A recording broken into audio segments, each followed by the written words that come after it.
మార్కాపురం జిల్లాలో మంత్రి నిమ్మల రామానాయుడు పర్యటనలో ఉద్రిక్తత చోటు చేసుకుంది. కలెక్టరేట్ దగ్గర వెలుగొండ ప్రాజెక్టు భూ నిర్వాసితులు ఆందోళన కొనసాగిస్తున్నారు. అదే సమయంలో కలెక్టరేట్ నుంచి బయటకు వస్తున్న నిమ్మలను నిరసనకారులు అడ్డుకున్నారు. ఈ క్రమంలో సుంకేసల గ్రామానికి చెందిన ఏడుకొండలు ఆత్మహత్యాయత్నానికి పాల్పడ్డాడు.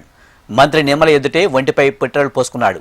డబుల్ ఎంట్రీ పేరుతో డబ్బులు చెల్లించలేదంటూ తన ఆవేదన వ్యక్తం చేశాడు.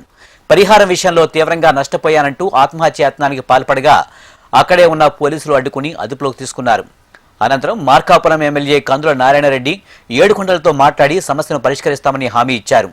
ఒకవైపు సమావేశాలు, మరోవైపు నిర్వాసితుల ఆందోళనలు ఆత్మహత్యాయత్నం చోటు చేసుకోవడంతో కలెక్టరేట్ పరిసర ప్రాంతాల్లో ఉద్రిక్త పరిస్థితులు నెలకొన్నాయి.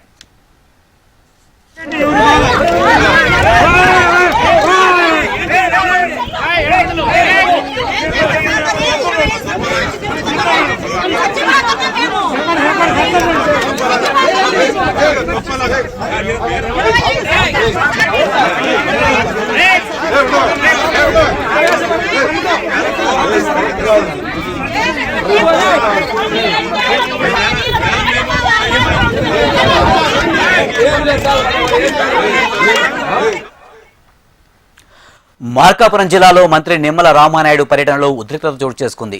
కలెక్టరేట్ దగ్గర వెలుగొండ ప్రాజెక్టు భూ నిర్వాసితులు ఆందోళన కొనసాగిస్తున్నారు.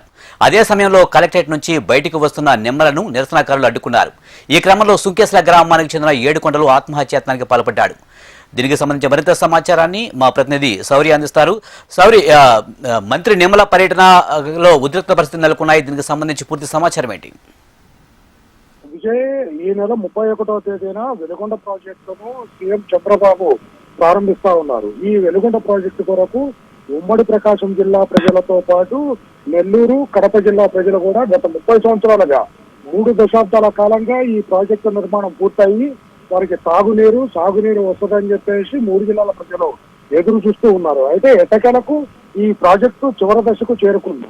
అయితే ఈ నెల 31వ తేదీన సీఎం చంద్రబాబు చేతుల మీదుగా ప్రాజెక్టు ప్రారంభోత్సవం జరుగుతున్న తరుణంలో ఇక్కడ ఈ ప్రాజెక్టు కొరకు భూములు, ఇళ్ల స్థలాలు, అదేవిధంగా సర్వం కోల్పోయిన 11 గ్రామాల ప్రజలు వాళ్ళకి ఆర్ఆర్ ప్యాకేజీతో పాటు నిర్వాసిత కాలనీలను ఏర్పాటు చేసి ఇవ్వాల్సిన పరిస్థితి ప్రభుత్వానికి ఉంది. అయితే ప్రభుత్వ లెక్కల ప్రకారం చాలా వరకు నిర్వాసితులకు న్యాయం చేశాము అని చెప్పేసి ప్రభుత్వం చెప్తుంది, ఇంకా చేస్తున్నాము అని కూడా చెప్తుంది. కానీ 11 గ్రామాల్లో ఉన్న ప్రజలు తమకు పూర్తి స్థాయిలో న్యాయం జరగలేదు, ఆర్ఆర్ ప్యాకేజీ పూర్తి స్థాయిలో అందలేదు, కొంతమందికి అందినాయి, కొంతమందికి అందలేదు, డబుల్ ఎంట్రీలతోటి చాలా మందికి ప్యాకేజీ అందటం లేదు. అదేవిధంగా 18 సంవత్సరాలు నిండిన ప్రతి ఒక్కరికి కూడా ఈ ఆర్ఆర్ ప్యాకేజీ ద్వారా న్యాయం చేయాలి అని చెప్పేసి ఈ 11 గ్రామాల్లో ఉన్న నిర్వాసిత కుటుంబాలు, ప్రజలు వాళ్ళు మొదటి నుంచి ఆందోళన చేస్తా ఉన్నారు, వినతి పత్రాలు ఇస్తా ఉన్నారు. ప్రజాప్రతినిధులు కనిపించినప్పుడు వారు చెప్తున్న మాట ఒకటే, ఈ వెలుగొండ ప్రాజెక్టు కొరకు మేము సర్వం త్యాగం చేశాము, సర్వం కోల్పోయాము. ఈ నీళ్లతోటి మా జీవితాలను ఇంకా దారుణ పరిస్థితుల్లోకి తీసుకెళ్లొద్దు. మేము ప్రాజెక్టు కొరకు లక్షలాది మంది ప్రజల కొరకు మా జీవితాలను త్యాగం చేశాము, మా కుటుంబాలను మొత్తం త్యాగం చేశాము కనుక మాకు సరైన పద్ధతిలో మా జీవితాలకు ఆసరాగా ఉండేటట్లుగా ఈ ఆర్ఆర్ ప్యాకేజీ కానీ నిర్వాసిత కాలనీలను కానీ ఏర్పాటు చేసి ఇవ్వమని చెప్తున్నారు.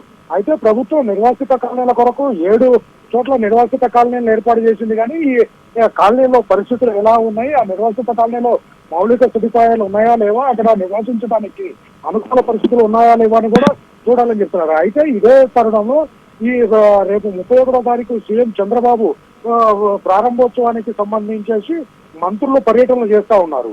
ఈ క్రమంలోనే మంత్రి నిమ్మల రామానాయుడు ఈరోజు మార్కాపురం జిల్లాలో పర్యటించడం, అదేవిధంగా వెలుగొండ ప్రాజెక్టుకు సంబంధించేసి సీఎం చంద్రబాబు ప్రారంభోత్సవానికి సంబంధించి అధికారులతో సమావేశము, మీడియా సమావేశాలు మార్కాపురం జిల్లా కార్యాలయంలో ఏర్పాటు చేశారు. ఈ క్రమంలోనే ఏడుకొండలు అనే ఒక నిర్వాసితుడు తను డబుల్ ఎంట్రీ తోటి తనకు ఆర్ఆర్ ప్యాకేజీ అందలేదని గతంలో చాలా సార్లు అధికారులకు విన్నవించుకున్నా కానీ ఎవరూ పట్టించుకోలేదు. ఇప్పుడు గ్రామాలను ఖాళీ చేసి వెళ్ళిపోమని చెప్తున్నారు. మేము వెళ్ళిపోయిన తర్వాత మాకు ఎవరు న్యాయం చేస్తారు ఏంటి, ఇటువంటి వాళ్ళు చాలా మంది ఉన్నారు. మళ్ళీ ప్రభుత్వం ఒకసారి మొత్తం ఈ నిర్వాసిత గ్రామాల్లో ఎంతమంది ఉన్నారు ఏంటి, వారందరికీ పూర్తి స్థాయిలో ఆర్ఆర్ ప్యాకేజ్ అందుతుందా, అదేవిధంగా నిర్వాసిత కాలనీల్లో వాళ్ళకి భూములు అందుతున్నాయా లేదా చూడాలని చెప్పేసి పెద్ద ఎత్తున ఉదయం నుంచి ఈ మార్కాపురం కలెక్టరేట్ వద్ద ఆందోళన జరుగుతూ ఉన్నాయి. ఈ ఆందోళన జరుగుతూ ఉన్నాయి, బయట ఆందోళన జరుగుతున్నాయి. లోపల నిమ్మల రామానాయుడు సమావేశాలు నిర్వహించుకునేసి బయటకు వస్తున్న సమయంలో మంత్రి దగ్గరికి వెళ్లి వాళ్ళ వినతిని చెప్పే క్రమంలో ఒంటి మీద కిరోసిన్ పోసుకొని ఆత్మహత్యాయత్నం చేశాడు. పోలీసులు అడ్డుకున్నారు. రైట్, థ్యాంక్ యూ సౌరి. మార్కాపురం జిల్లాలో మంత్రి నిమ్మల రామానాయుడు పర్యటనలో ఉద్రిక్తత చోటు చేసుకుంది. కలెక్టరేట్ దగ్గర వెలిగొండ ప్రాజెక్టు భూ నిర్వాసితులు ఆందోళన కొనసాగిస్తున్నారు. అదే సమయంలో కలెక్టరేట్ నుంచి బయటకు వస్తున్న నిమ్మలను నిరసనకారులు అడ్డుకున్నారు. ఈ క్రమంలో సుంకేసల గ్రామానికి చెందిన ఏడుకొండలు ఆత్మహత్యాయత్నానికి పాల్పడ్డాడు. మంత్రి నిమ్మల ఎదుటే ఒంటిపై పెట్రోల్ పోసుకున్నాడు. డబుల్ ఎంట్రీ పేరుతో డబ్బులు చెల్లించలేదంటూ తన ఆవేదన వ్యక్తం చేశాడు. పరిహారం విషయంలో తీవ్రంగా నష్టపోయానంటూ ఆత్మహత్యాయత్నానికి పాల్పడగా అక్కడే ఉన్న పోలీసులు అడ్డుకుని అదుపులోకి తీసుకున్నారు. అనంతరం మార్కాపురం ఎమ్మెల్యే కందుల నారాయణరెడ్డి ఏడుకొండలతో మాట్లాడి సమస్యను పరిష్కరిస్తామని హామీ ఇచ్చారు. ఒకవైపు సమావేశాలు, మరోవైపు నిర్వాసితుల ఆందోళనలు, ఆత్మహత్యాయత్నం చోటు చేసుకోవడంతో కలెక్టరేట్ పరిసరాల్లో ఉద్రిక్త పరిస్థితులు నెలకొన్నాయి. మాకు నిర్ణయించింది 410 అండి. ఆ 10లో సర్వే లేకుండా మార్కాపురంలో యాడ్ చేశారు సార్. 20 సంవత్సరాల నుంచి నేను, నా కుటుంబం, నా ఇల్లు తిరుగుతున్నాను సార్. ఎవరు కూడా ఇది చేయట్లేదు సార్. వాళ్ళకే సపోర్ట్ చేస్తున్నారు. ఏ ఎవిడెన్స్ లేకుండా ఎక్కడితో తీసుకొచ్చి దాంట్లో పెట్టారు సార్. ఒరిజినల్ 410, వీళ్ళు పెట్టిన 410 వేరు సార్. ఈ విషయం అధికారులకు పదే ఇచ్చినా కానీ వీళ్ళు అసలు పరిశీలించట్లేదు సార్. ఇప్పుడు రేపు ఎల్లుండి వెళ్ళిపోమన్నారు. ఇప్పుడు ఆ దొంగదే ఒరిజినల్ అవుతుంది. నేనే దొంగనే అయిపోతున్నాను సార్. ఈ విషయం ఎన్నిసార్లు చెప్పాము సార్. ఏ గవర్నమెంట్ ఉన్నా కానీ చేసి అనర్హులకు ఇప్పిస్తున్నారు సార్. అర్హులందరినీ ముంచుతున్నారు సార్. రేపు లేదు ఎల్లుండి బయటకు రమ్మంటే మాకు ఉండడానికి ఇల్లు ఎక్కడ ఉంది సార్? మాకు ఎవరు డబ్బులు ఇస్తారు సార్? మా ప్యాకేజ్, మా పొలాలు తీసుకున్నాం, మా ఇల్లు తీసుకున్నాం.